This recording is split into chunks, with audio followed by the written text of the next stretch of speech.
been asked to chair the meeting today is because I'm sure, as all of you are aware, we had a really fantastic campaign in Walthamstow against the English Defence League, where on the 1st of September we put 4,000 people on the streets of Walthamstow through a really united campaign across the borough with the trade unions, the labour movement, the mosques, the churches, the synagogues.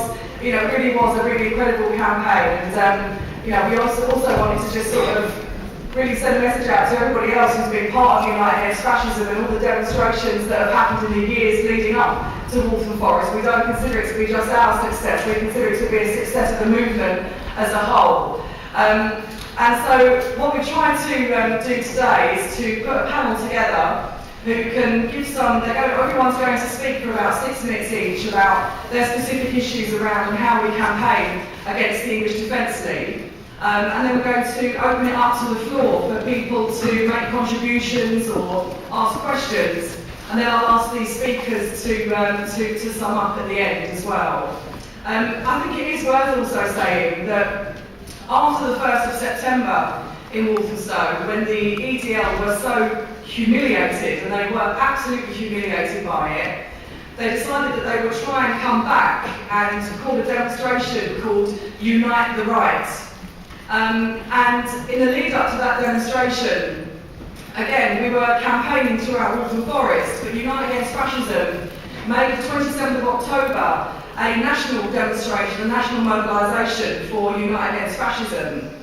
And I just think it's very interesting what happened there, because in the run-up to that demonstration, we met the police who asked us to estimate what they thought that we would be getting on the streets of Walthamstow on the 27th of October. And when they realised that we could be actually having, they estimated probably around 10 to 12,000 people coming to Walthamstow to stop the English Defence League. At that point, the police decided to ban it, but not just to ban it, because we consistently continued to campaign. They also issued to the EDL that they would enact the Public Order Act, and that actually if any of them were to set foot in our borough, that they would be done for incitement to riot. And so not only were they stopped from coming, they were kept well and truly out. They didn't even have a static demonstration. They were forced to go to Westminster, where I think they might have had 25 or 30 of them down there. So far from being a street movement that goes where it wants, actually they were told well and truly where to go, and it certainly wasn't anywhere near us in our borough. So it was an incredible campaign and a real victory and a real success. I want to just thank everybody who was involved in it, and thank all of you here as well for being part of the movement that helped us to do that. So I want to just move on now to introducing the speakers. We have a great panel today.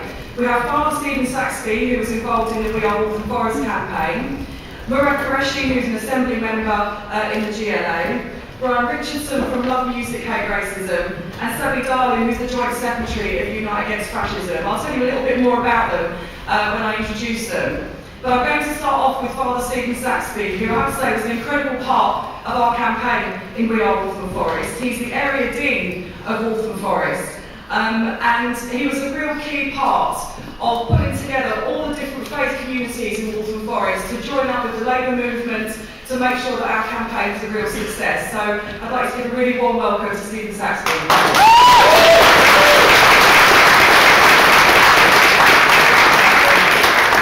Thanks very much, Joe. It's really good to be here with everyone today. And I want to just mention 3 reasons why I think our campaign was successful in Waltham Forest, and then make another point at the end. And the first thing is, I think, quite honestly, that the EDL picked the wrong target when they decided to come to Waltham Forest. And that's because we have a history in Waltham Forest of strong relationships across our diverse communities. I arrived in Waltham Forest 10 years ago to work then with the Waltham Forest Faith Communities Forum. And at that time we had strong local authority funded a voluntary sector forum and a BME forum, and a lot of evidence of good, thick, historical relationships between the various diverse communities of Waltham Forest, which I think has very much flourished and developed over the last 10 years.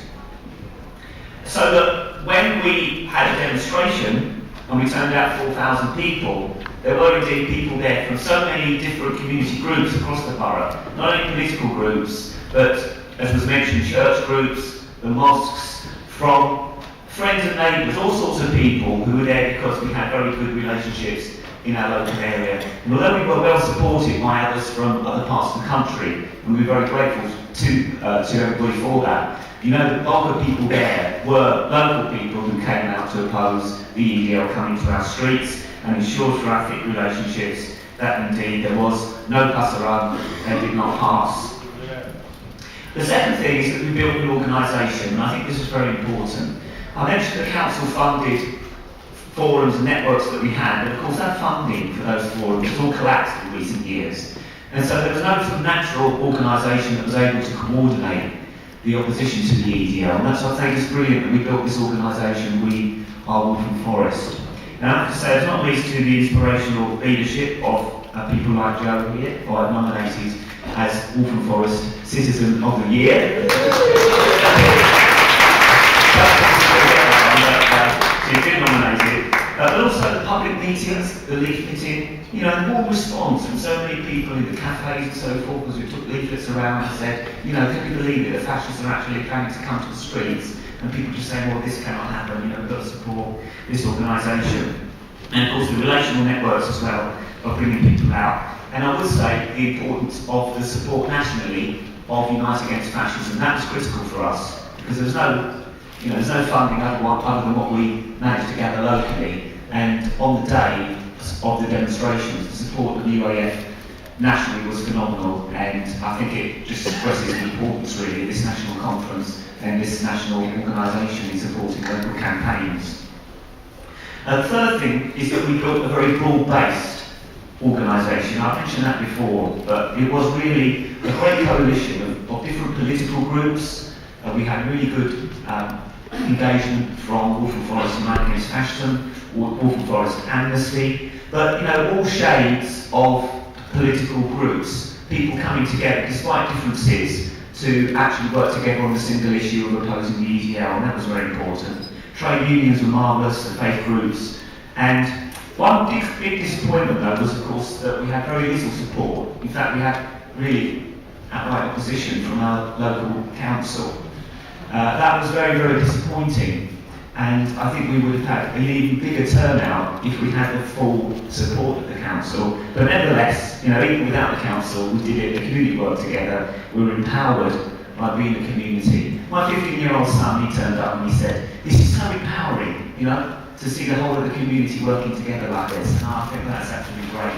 And in fact, we've got the power actually in our local community organisations, regardless of what we're supported, as it were, by the power that be in the council. And then just the final thing I wanted to say is that we haven't stopped. We are Waltham Forest, such a brilliant organisation of people working together from across the borough for the benefit of the borough. And it's really inspiring to see that since coming together to oppose the EDL, people involved in Waltham Forest are involved in all sorts of other local campaigns. So they are very much engaged in the campaign to save our NHS. They're very much engaged in the anti-academies campaign. They've been a critical part of the group that we've started now, the Walthamstow Migrants Action Group, and but basically just going from strength to strength, building a strong group of people willing to work together on things that affect all of us in our borough, and such that if the EDL were ever to consider coming back to Waltham Forest, we know that they would actually once again be completely humiliated as they were on the 1st of September.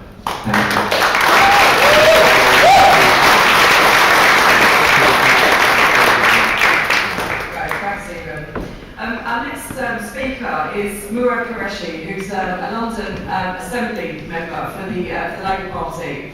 And we actually did receive some great support from the London Assembly as well. Jeanette Arnold was an incredible part of our campaign, and we really, really welcomed her being a part of it, alongside actually Stella Creasy, our local Labour MP. So really, again, I mean, Murad is also a regular contributor to the China Daily and also the Tribune. And yeah, we're really pleased to have him here today. So a warm welcome for Murad Qureshi.